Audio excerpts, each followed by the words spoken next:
I'm speaking with Alan Krilov. Alan? We get to the Lakefront Airport, it's massive chaos. They have maybe 5 military personnel. They're not police, there's some sort of military police. They had what I think were machine guns, something massive because of the crowd. Nobody would talk to you, none of the military personnel would talk to you, nobody knew what was going on. People were getting out of line and out of control, and they were being tasered. And it was really, really strange watching all of this going on. And it was total chaos. The girls were animals, like I said before. They were walking up and down the runway, strutting their stuff, looking for a date, and then pulling them out into the bushes to take care of business. It was horrible. It was horrible. The men were using the bathroom on the runway. And I'm not talking about urinating. And this is where we had to sleep. Okay? These people were animals. These people were animals. Then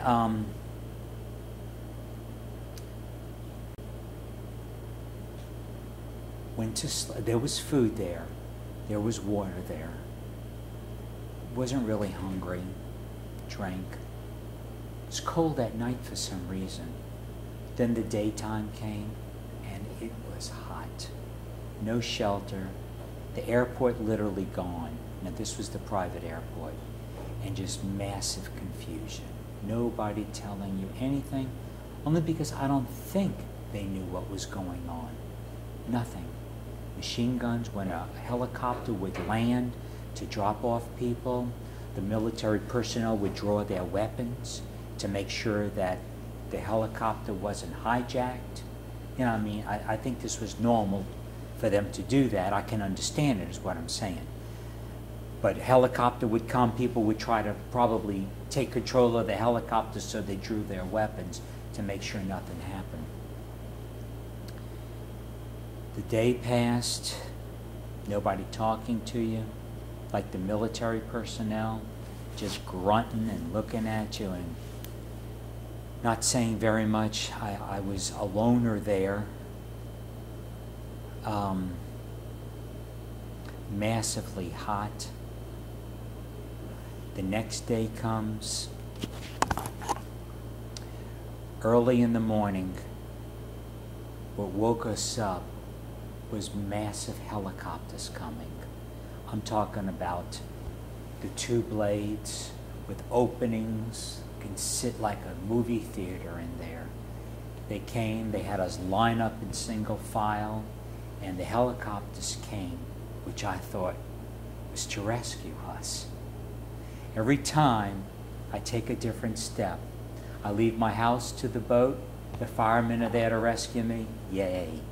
Then I'm dropped off at the fire station, I think I'm being rescued, nothing happens.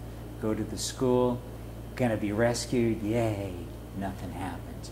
A boat passes by, gonna get rescued, yay, I'm in a school with animals. Just when I'm rescued from the helicopter there to be brought to the Lakefront Airport, I'm rescued finally, thank you God. Once again, a rude awakening. Then the helicopters come, yay, once again I'm being rescued. Helicopters took us to the international airport. Get off the plane, I think it's medical students, I'm not sure, interns, I don't know what they were. I think they were Tulane students, medical students. As soon as you get off the helicopter, you okay? Do you need any medical attention? Do you need a wheelchair? You need this, you need that? No, I'm fine. They go inside the airport and everything is fine. I go into the airport and oh my God, must have been 10,000 people crammed in to this airport. It was horrible. It was horrible. There were retarded people wandering around, not knowing what's going on. They had elderly people that were in their wheelchair that needed their diapers changed. They had IVs hooked up to them with blood because the drip was gone and the blood was backing up. They had people urinating on the floor. They had these animals that were breaking into the ticket counters and wearing the hats and saying, "Yes, sir, where would you like to go today?" You know, like they were punching in a ticket. Breaking into the candy machine, not for the candy, but for the money. Finally, I see an empty spot. And there was this old man sitting next to it, and I said, "Can I sit down?" He says, "Sure, but somebody was sitting here, and when they come, you got to get up." And I said, "Well, what's going on?" He goes, "I don't know. They wouldn't tell me. I don't think they know what's going on." I said, "How long you been here?" He says, "I've been here for 3 days, and I got to go to the bathroom so badly, but I'm afraid that if I get up, somebody's going to take my place, take my seat, and I'm not going to have anywhere to go." So I said, "Well, I'll save your seat for you." He goes, "No, I've held it in this long. I just might as well hold it in." There were 3 gigantic circles inside the airport with people online going on buses. But there were no buses. You took there was electricity in the airport. You were let off on the bottom, you took the escalator up. You come up to the escalator, it lets you off right there where the circle is.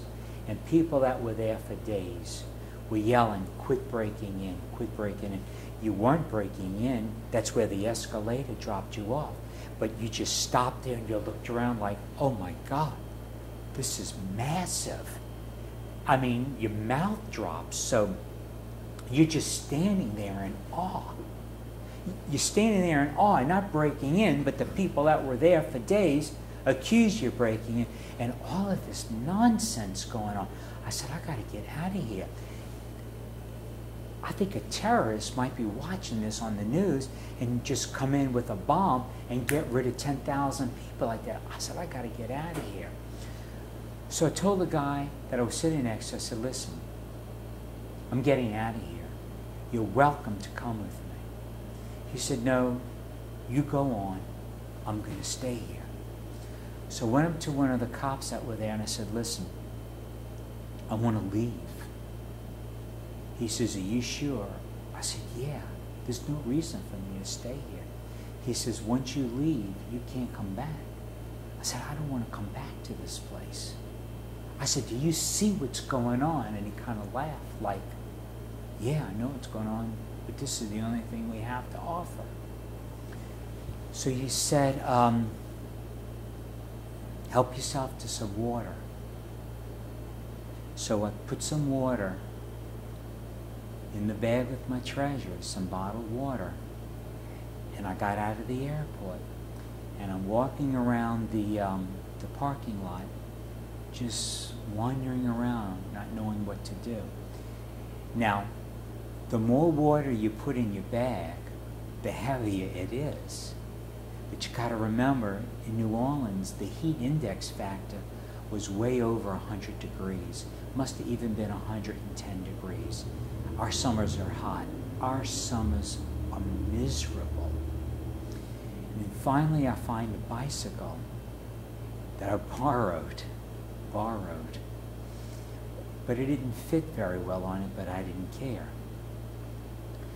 I get on the bicycle and I put over my shoulder my treasures, my books, my things, and I start trying to pedal and hold it and go on at the same time.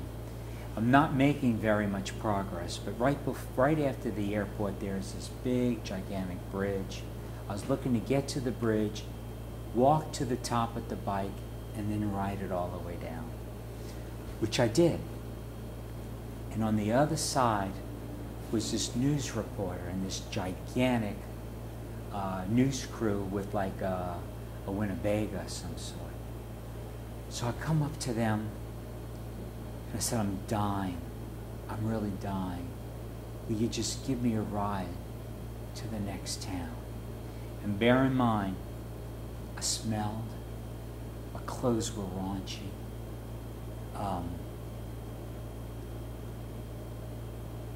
I didn't shave. I mean, I was horrible. I looked like a bum. But they said, I'll make you a deal.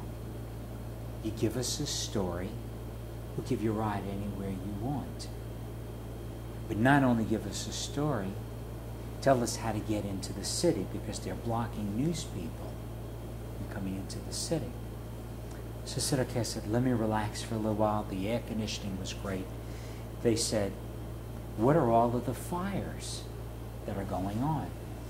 And I said, the way I understand it is from the Coast Guard people, is people were lighting their houses on fire so they can be seen, so they could be rescued. And then they go, what is your experience? And I was telling them my experience, asking me for the story. And then they said, could you tell us how to get into the city? So I said, yes. So I'm telling them all of these back roads to take. And they go, will you show us? I said, sure, I'll show you. So I show them how to get into the city. And then when we get into the city, they're doing more of my story and more. And then they go, well, what is going to happen now? And I said, I don't know. They go, why don't we finalize the story by taking a picture of you walking down the street with the only thing you have left? So I said, sure. So as I'm walking down the street, they're driving away. And they left me deeper in the city than when I started off with. But I had my bike. So every step I'm taking in my journey, I think there's utopia. There's the pot of gold. There's the rainbow, literally. Everything is going to be good. And there they go. So I got my bike, and I start riding my bike, and I'm deeper in the city. And I mean, it's hot. Brutally hot. I have no shade. The sun is beating on me. It's noontime at this time. I can't pedal anymore. I start hitchhiking. This nice family stops to pick me up. But they said, if we take you, we can't take your bike. And I said, but listen, I need the bike because you're only taking me part way. I don't know if people are going to rescue me or not. I don't know what's going on. I need my bike. And I think they sensed the urgency. So they opened up the trunk. They crammed it in there. And they took me to one spot, and they said, this is as far as we can go. Now, So where were you now? Do you know? I was in Metairie, but the airport is outside of New Orleans, which is in Kenner, which is Right. really leaving, but I was in Metairie. It goes New Orleans, Metairie, Kenner, and that's where the airport is. So they took me to another spot, and I stopped, and I started pedaling, and I couldn't take it. Couldn't take it. So another family stops, picks me up, and takes me to another destination. Took my bike the whole bit, you know. And then I get on the bike, I start pedaling again, can't get very far. Then I start hitchhiking, and this FEMA guy picks me up. He says, listen, I'm not supposed to be doing this, but you look like you're in need. So he gives me a ride to where I'm going, and there's a long, he stops at a convenient gas station. He says, look, I've got cold yogurt, I've got lemonade, had a little ice cooler.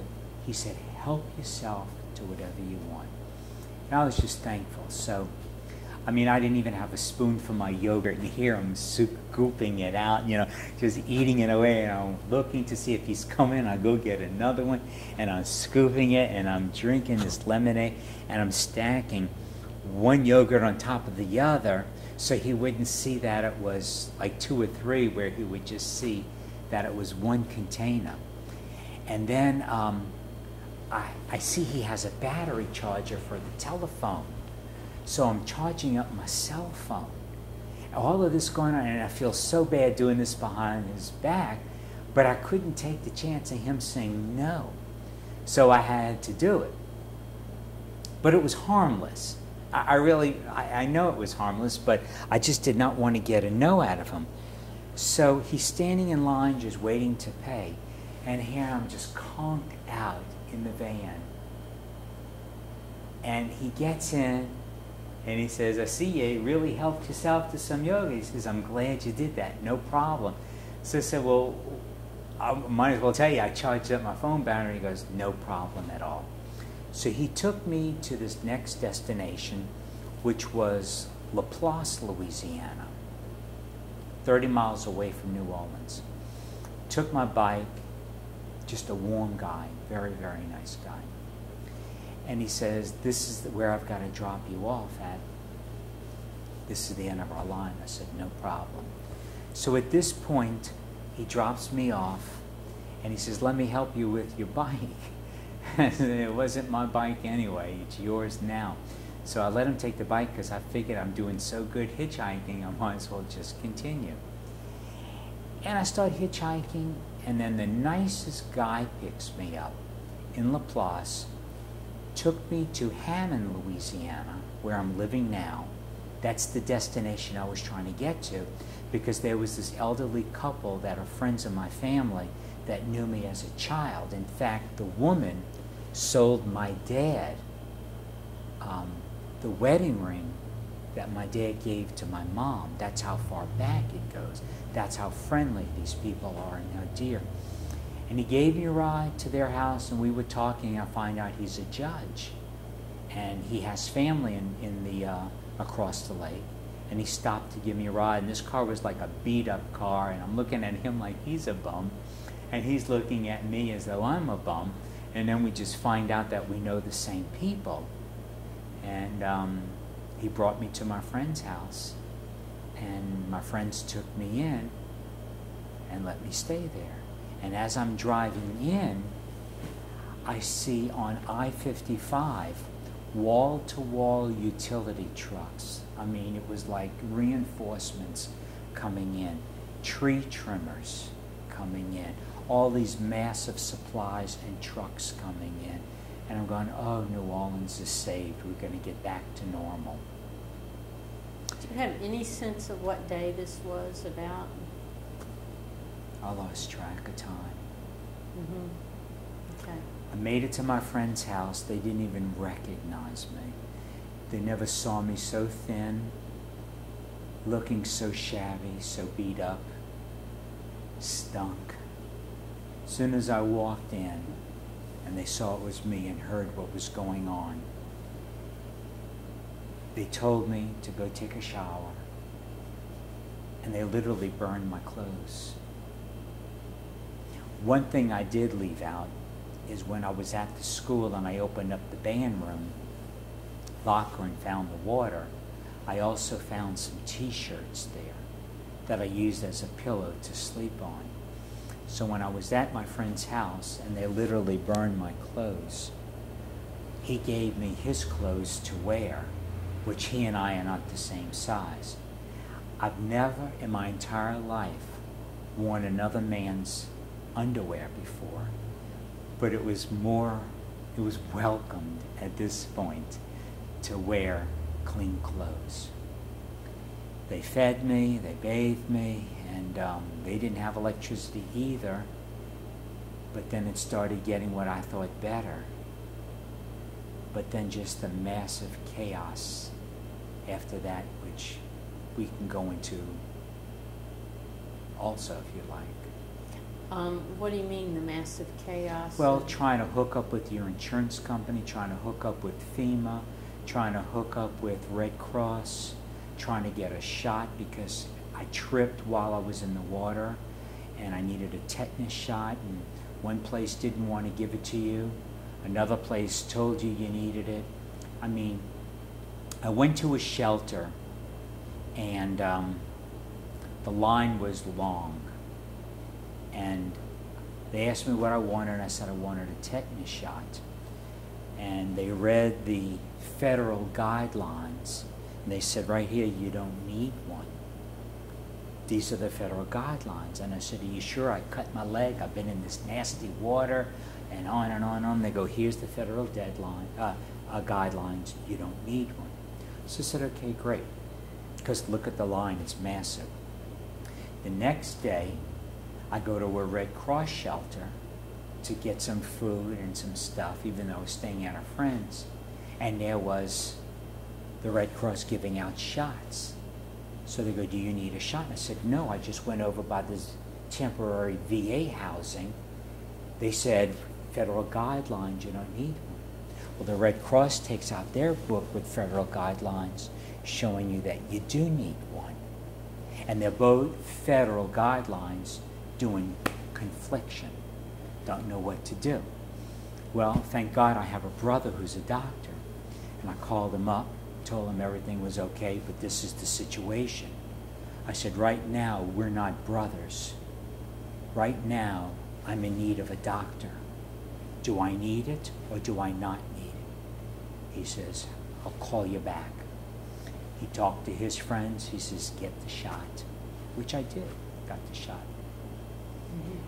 But there was so much confliction going on, even with Red Cross, trying to get my glasses. My glasses were damaged, and just the red tape going through all of that to get a pair of glasses so I can see. And it's just mass confusion. The left hand does not know what the right hand is doing.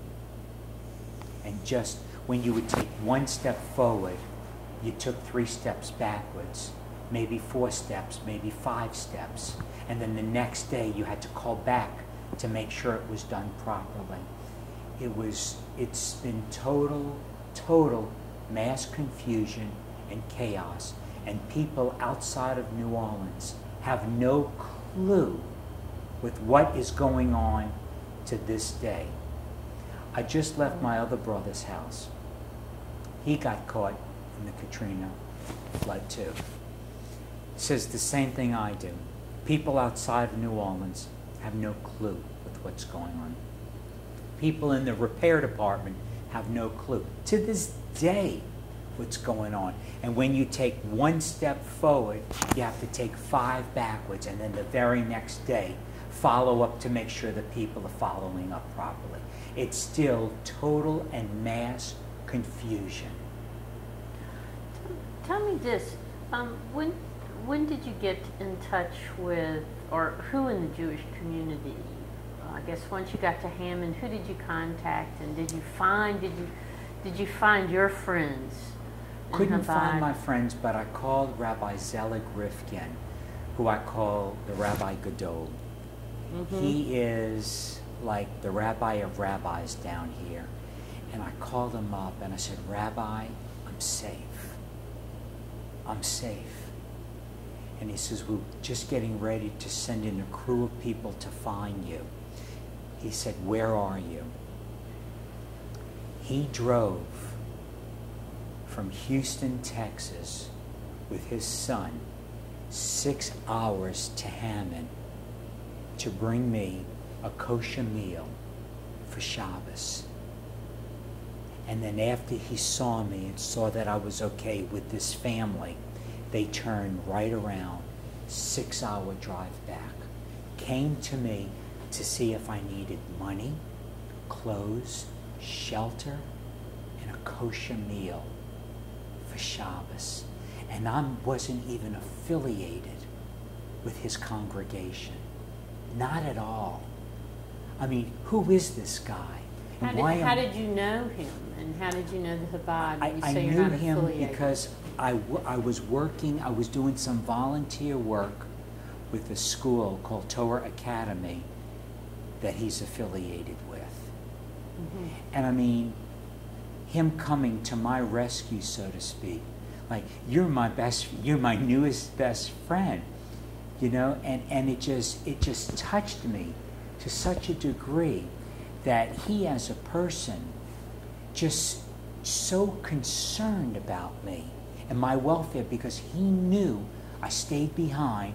Word through the grapevine that Alan was back there, and they're sending in a crew to find me. I was humbled. I was touched, really. What, is there a Jewish community in Hammond at all that you could connect with? No. No. And you're still living in Hammond? Bought a house there. Bought a house there so I could be close to New Orleans, just in case people were coming back and forth. I was envisioning New Orleans flattened, New Orleans totally destroyed. So I went and moved to Hammond and rented a house and rented a large home in case people from the Jewish community were coming through to go to their house. They would be able to go and stay with me and have a place of shelter while they're going back and forth. Mm-hmm. And were you able to realize that plan? I mean, did people end up did staying call. with you? Yeah. People did find out where I was, but little did I know that Metairie wasn't destroyed. And people from Metairie opened up their homes too. Mm-hmm. Okay. And just tell me about your insurance problems and your. Are you going to ever rebuild in New Orleans, do you think? I don't know what's going on in New Orleans. I got to take care of me first. It's time for me to be selfish. So I'm going to take care of me. I still have my home there. It will be torn down very, very soon. I will do something. I don't know what, but I will do something with that lot, whether it's to rebuild or not. I want to see what the city's going to do. I would like to come back, but I don't know at this point. So, have you explored the Louisiana recovery? That. There is so much red tape in doing something. I was turned down 3 times by the SBA on a personal level and on a business level. All times having to appeal it and appeal it and appeal it and appeal it. I mean, they asked me a loaded question that I didn't even know was loaded. They asked me, if we give you a loan, well, first of all, they said, are you working? Now, I've been really fortunate with the company that I'm working with. I've been with them 23 years. They gave me the year off to get my life together. And the SBA agent asked me, are you working? Are you bringing in money? I said, no. And I didn't know that that was a loaded question because as a result of saying no, my loan was denied because I wouldn't be able to pay them back. But I've been working with my company 23, 24 years. They're taking me back at any time when I'm ready to go back to work with them. I'm not going to become a bum. I'm going to move on with my life. I have broken records within the company that I work for, records that are not broken to this day. I'm not going to give it all up and become a bum and live on the beach. I just need a temporary handout right now and pay it back and rebuild. But don't ask me if I'm working and then take that question as not being able to repay the loan. How dare you do that to me? So then I had to appeal it and appeal it and appeal it, and I'm still denied. Sorry, I'm exasperated over that. Insurance company playing games. Playing games. Well, we don't know what came first, the flood or the wind. I do. I stayed behind. Don't tell me I'm crazy and don't know what's going on. My roof was shredded. I lost my pets. I stayed behind. Me, me, me, me, me. How do I know all of that? I stayed behind. Don't deny me. Don't play games with me. Dangle, dangle, dangle. All the time dangling stuff to me. You know, just playing games. You know, it's an open and closed policy. They should pay me 100%. So they're looking at it as though I'm a prisoner in jail for murder. I will never get out, so why not try to escape? So what they're doing is, now this is me thinking, if we can pay him $1 less than what his policy calls for, it's a good day in New Orleans. because he should get everything on his policy. He should. So we're going to try to delay this, prolong it, and offer him less and less and less till he starts hurting. And then he's going to start, okay, I'll grab it. I'll grab it. So, tell me about what kind of work you did, if you don't mind. I'm a sales director and recruiter for Mary Kay Cosmetics out of Dallas, Texas. The company's been wonderful to me. And so, though, you must have, with New Orleans being half the size it is today, did you lose your client base? Did you? I lost, I'd say 80% of my client base. I lost $60,000 worth of inventory. Some of it was insured, some of it wasn't. I just went back to work last month. So I don't know where I stand with my customers, but I did it before, I'll do it again. So you really took a hit financially just on this storm. I took a hit from losing my customers and took a hit from losing my personal property, and now I've got to rebuild as though I'm just, this is my first day back at work. Kind of excited about going back to work. I know I'm going to redo and rewrite history again like I've done with their company in the past. So how do you start up again with this? Just one phone call at a time, or? One phone call at a time. Just offering them the opportunity or asking them to indulge in a complimentary makeover. Just like I was taught 24 years ago. It worked then, it will work again. And tell me about now your connection, because you grew up in Beth Israel, but you have moved to the Chabad community, it seems. I don't know if that was a sudden shift or over time. It was a shift only because Beth Israel was in my neighborhood and was destroyed as well. And that congregation is trying to get back together, and they're having services at another synagogue that has opened up their doors for them. And a couple of the members have come over to Chabad for services as well. So it's as though Beth Israel doesn't exist, and I hate to use that term, but it's as though Beth Israel is not there anymore, where Chabad still has the synagogue in Metairie and the synagogue here. It's a solid structure, and that's what I need at this point. I need some type of solid stability as opposed to an email, which Beth Israel has been real good sending me emails, and Beth Israel calling me about upcoming functions and events. But I need solidness now. And tell me how you get that from Chabad, if you can kind of... There's a structure, and to me that's what I need, a structure with a Torah and men going around the bima and holding the Torah and praying together. You know, there's so much strength in numbers, and that's the reason why I believe when God said we need to have 10 men for a minyan, because we draw strength from one another. You can pray by yourself. There's absolutely nothing wrong with that. Believe me, I do it on a regular basis. But when I start praying with the men here at services, my strength is exponentially expanded.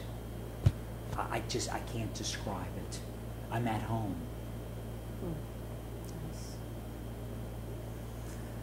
Nice. Why don't you had a few things you were able to save from your house? Yes. And I think I would love to put those on the camera. Sure. And, is that? I might have to turn this off. Krilov, this is Mr. Hunter. Message erased. You messages. To listen to your messages, press 1. To listen to your voice messages, press 2.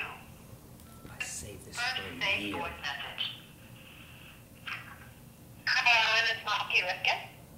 I thought I'd catch you first, but I just wanted to tell you that you're world famous.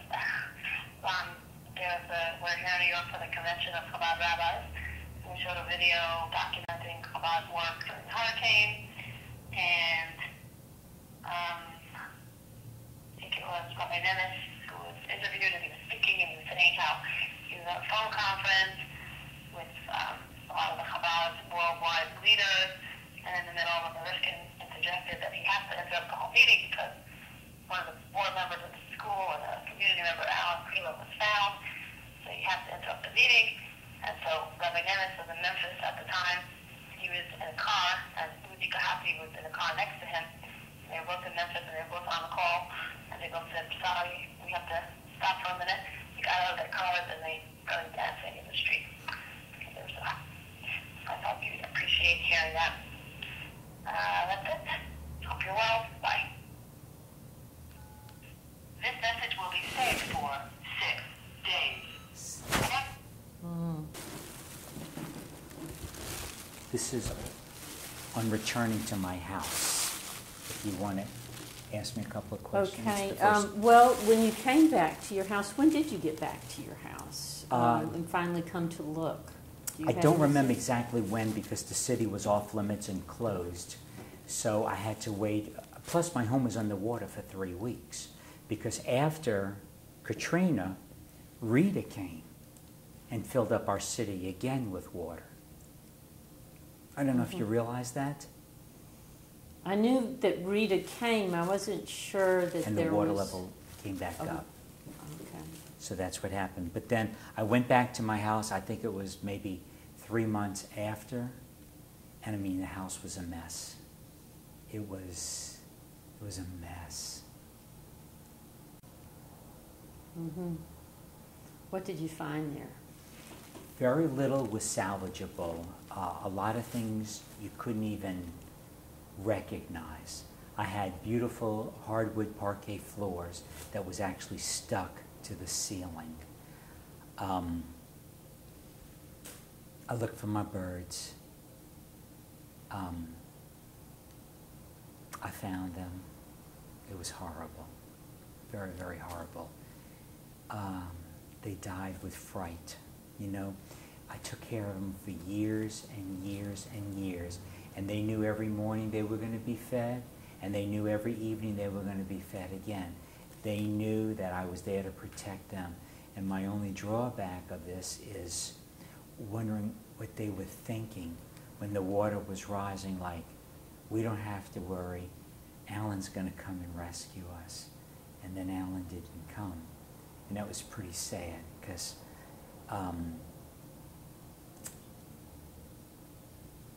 was just sad. And I remember, you know, you going through every single nook and cranny in your house. And I had a friend of mine there helping me on several occasions. And you got to go through everything, like my jewelry turned black. So when you throw something black away, it could be jewelry. So you got to go through everything. And I'm telling you, it's a mess. You've got soot, you've got silk, you've got rocks, you've got twigs, you've got dead stuff in there, you've got rodents. I mean, you've got everything in there. It's not just like clear water, okay? So as I'm going through my things, I come across something small and round, and I think it is a piece of jewelry. And I'm cleaning it and wiping it, trying to go through it to see what it was. And there was a twig with it, and it was one of my birds' bracelets with their foot. And it was so, so sad, because my birds, they have a bracelet, where they came from and who breeded them. And I saved that little piece. What else was salvageable in the house is some glass, some jewelry, some silver. But in my front room was my library. I loved the books I had. I loved the Jewish books I had. I loved everything. Well, one thing I kept that I found that I know is not salvageable, and I hope Rabbi Avraham Twersky is watching this, because one of the books that I read is It's Not as Tough as You Think, which I think is a little ironic. Can't open up the book, can't read it. But I have this now at my new home, and it says something about how to smooth out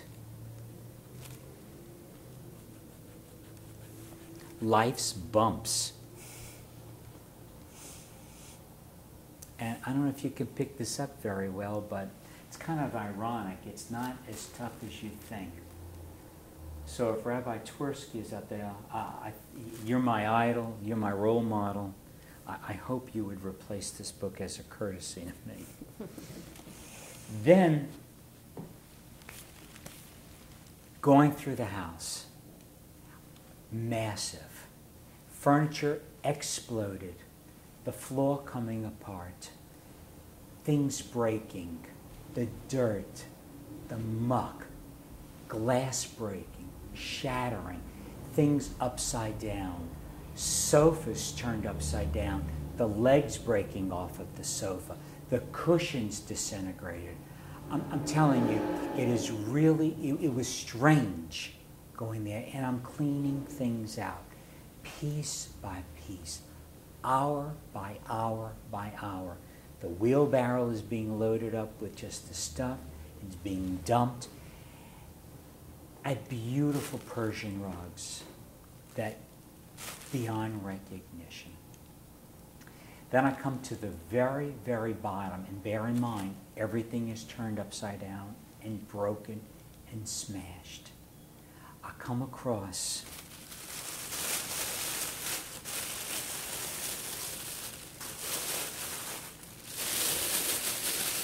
the one item that binds all the Jews together. Shema Yisrael, Adonai Eloheinu, Adonai Echad. This is what our forefathers went to the gas chamber and went to the ovens about because of our belief. This is the holiest prayer in the Jewish religion. I purposely kept it in this shape. I am donating this the way it is to Torah Academy as my commitment to stay in New Orleans, to rebuild our community, and to rebuild our school. And this plate should have been broken. This is 1 inch thick, inlaid in gold, with the words written in Hebrew. This is a sign of God telling us humbly that He is awesome and He's going to take care of us. He didn't make the levees, and He didn't make the levees break, but He's here to help us. And He will never, ever, ever leave us. Isn't this beautiful? It's amazing, unscathed.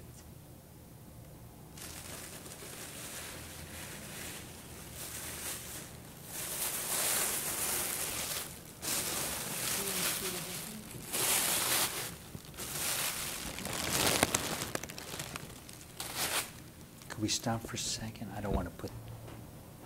Alan, you're obviously very committed to this Jewish community and to building it back. And just, why don't you tell me a little bit about that, what you're involved in now? Well, first of all, it's really exciting because we have a lot of laborers that came in that are Jewish and that came in from Israel. And when I mean laborers, I don't mean like they're digging ditches or doing stuff like that. They're helping rebuild the community. And since they're from Israel, and they're Jewish, it's really nice because a lot of the Jewish population left, but now a lot of the Jewish people are here helping us. And it's nice seeing how the Israelis live, because when we have services, their way of doing certain praying is different than the way, I guess, the Westerners are doing it. And then when we have dinner afterwards, the songs that we sing and the camaraderie that we have, and a lot of them at around midnight just stop wherever they are, wherever they're sleeping, and get dressed and go to the synagogue and start learning and start praying. And it's really refreshing to see this, because here we are in America always talking about Israel. Israel, we're sending you our money, we're sending you our prayers, we're protecting you. And now we see actually Israel being part of New Orleans, which is fulfilling to me, that is, knowing that this is one nation for us and for them and for us at the same time. So I'm glad that they're here. I wish the circumstances were a little different, but they're just warm and wonderful people. Wow, that's great.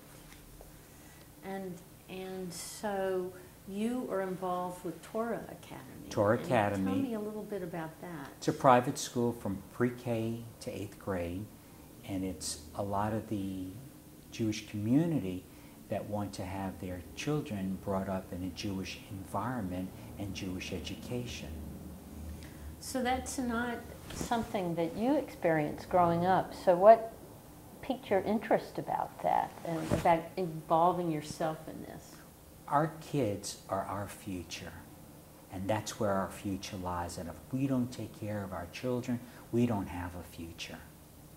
So even though I don't have children and I'm not married, that doesn't mean I can't be there for them. In fact, when I leave here tonight, I'm going to a board meeting to work with the school to make it better. And I am vice president in charge of finance, and my ultimate goal is no Jewish child will be turned away because of money. Wow. There's been also a Jewish day school. That's still in existence. Is there any talk of the two combining? It's always been talk. It's always been talk. What do you think the obstacles are that you see? Or should it even happen? It's a fine school. It's a very, very good school. And it's more, Torah Academy is more on a Orthodox and Chabad. Well, let's stop for a second. I don't want this. I'm biased about it if you'd like to talk about something else. No, I'll talk about it. Torah Academy is a fine school, excellent education, and the Jewish Day School is a fine school, but it's a different type of Jewish education. We both have the same goal in mind, and that's educating the child on a Jewish level. With Torah Academy, there's more, there's less secular studies. Mm-hmm. Okay. So, so that could be an obstacle if you can't see. Do you see them ever combining at some point? It would be nice if we can combine it, because our budget is a whole lot less and we get more done, where their budget, I believe, is like 10 times ours, and they're always in the hole. Maybe they need me to do some financing with them. Good idea. Mm-hmm. So let's talk a little bit about your experience as a Jew. What has it meant to go through this past year and be a Jewish man?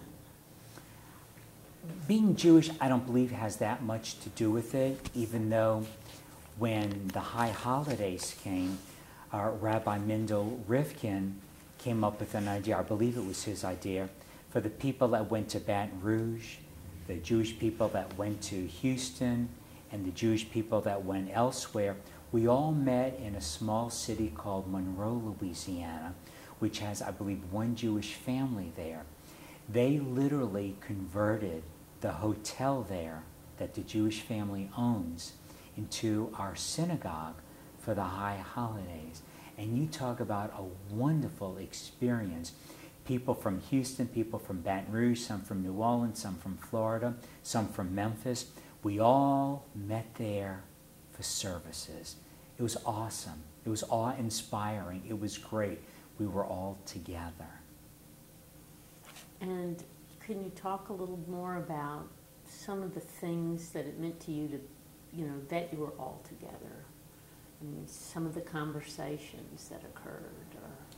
We were all together as though it never did happen, and we never did ask really very much about everybody's experience, because we all experienced the same thing.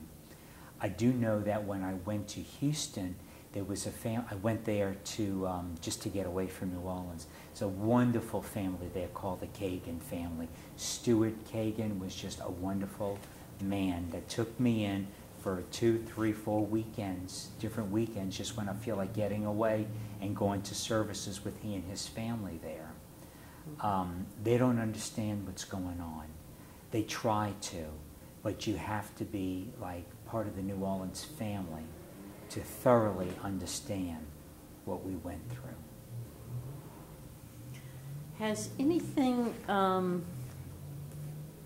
in your life changed now? I mean, everything has changed. You're Nothing living has in a stayed the different same. place, but I mean, your worldview, how you see the world.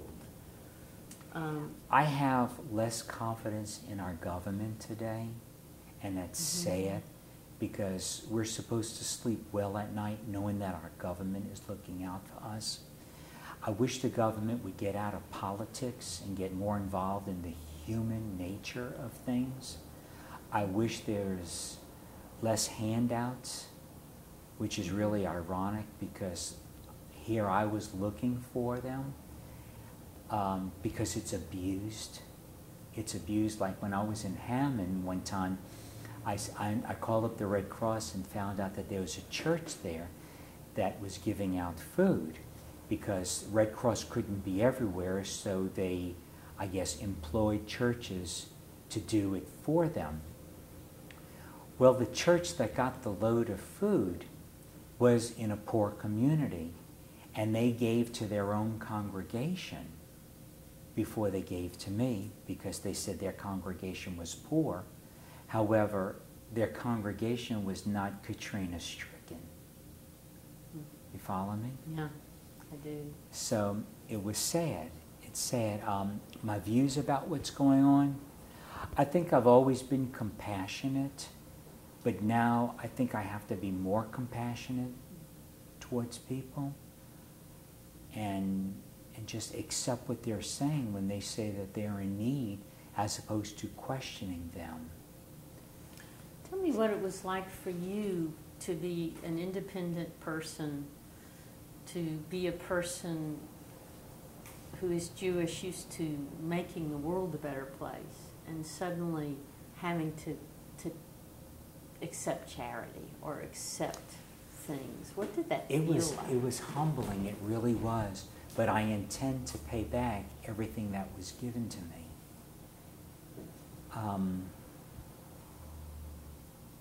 Do you mean directly, or do you really mean to society? Mm-hmm. To society. You know, so much has gone on that I really want to forget. That's really hard for me to just pinpoint a few things as to the answer you're looking for, but I think we all need to help our fellow man. I mean, I just can't zero in on something right now. It's very, very difficult for me, but I do know when my hand was being extended looking for help and being turned down, it really did hurt, because I look at myself pre-Katrina as financially able. If post-Katrina I'm looking for a handout, it's because I really need it. It's not as though I'm trying to take advantage of the system, you know, and people just did not understand it. And maybe it's because the system was being taken advantage of. You hear stories all the time where there was a hotel operator or an apartment complex owner cashing in on the people who live there, getting all of their checks. I mean, whenever something massive like this happens, there is abuse.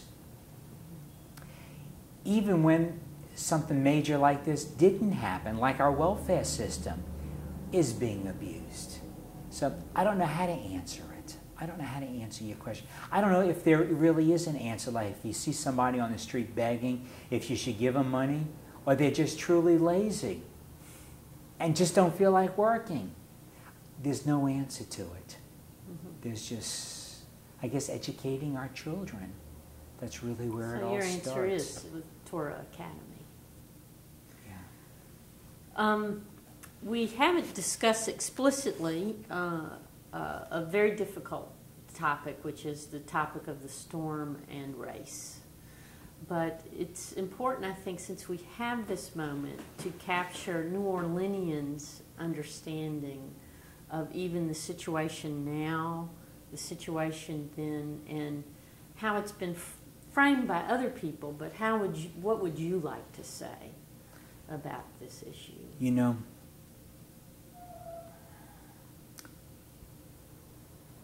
I could say so much about this. It's sad that the people that purposely stayed behind what they did, it did not help the divided community of black and white. I think a lot of people that did leave, maybe 80% of them, 90% of them were white, and the black people stayed behind. But I don't think the black people stayed behind because they had no way of getting out. The people that I lived with purposely stayed behind. The people that were at the airport purposely stayed behind. I mean, I love people. I love people. But what I saw, I never knew existed. I never knew people purposely wanted to stay behind to hurt society, to get even with society, as though society owed them. You know, John Kennedy, who said, "Ask not what your country can do for you, ask what you could do for your country." That just rings out to such a degree. It irks me to think that society is put in a position that they owe people, regardless of who the people are. Society owes me anything. I owe society. I'm part of society. I've got to give back, not see how much I can fill up my basket and then hoard it from people. No way. There's enough to go around for everybody. So, tell me about your vision of what you'd like to see both in the Jewish community and in New Orleans. Well, first of all, the way New Orleans showed itself is really embarrassing to the country. I can understand why politicians don't want to help. I can understand when you see policemen in the street looting, how it defaces our city. I don't see our city coming back within the next 3 years, possibly in 5 years. But what comes first? Do the families come back? Why should they come back? They don't have any schools here. Should the schools reopen? Why should they? They don't have any families going to it. Somebody has to make the first step. I hope with Tulane University have a habit of hiring Jewish doctors would be a good step. I hope with Touro Infirmary having a habit of hiring a lot of Jewish doctors, putting their foot forward, will start the Jewish community. Because that's where a lot of Jewish people really come from that are outside of New Orleans. It's because of the hospitals, it's because of the colleges. So I would like that. I would like to see certain tax breaks. I would like to see the government not putting us through hell to fill out a form and have it just turned down because you forgot to dot your I or cross your T. I would like there to be a lot of looseness, but not to a degree where it's taken advantage of. And so, okay, why don't you tell me what you've learned about yourself this past year?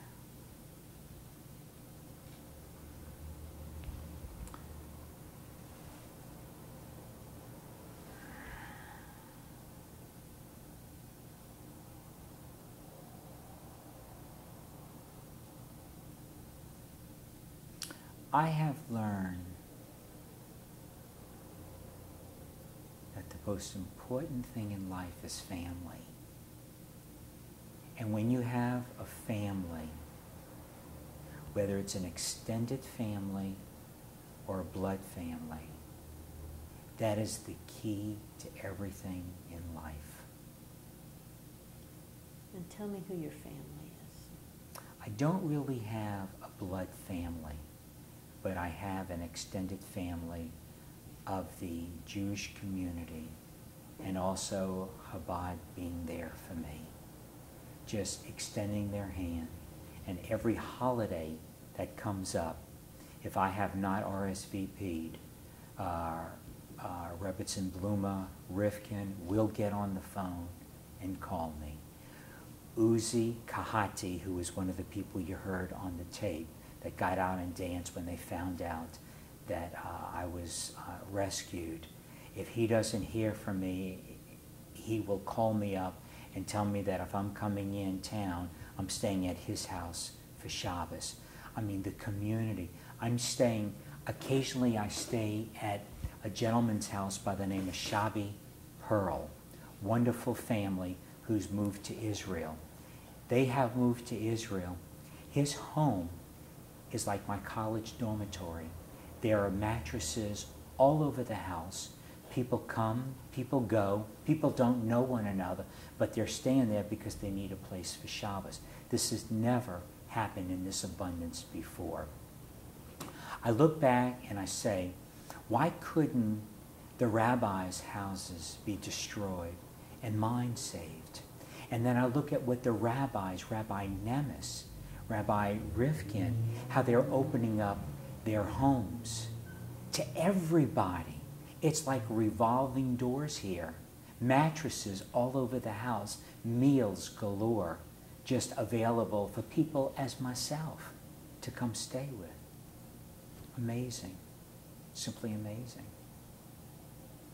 I think that's just a beautiful place for us to stop, right?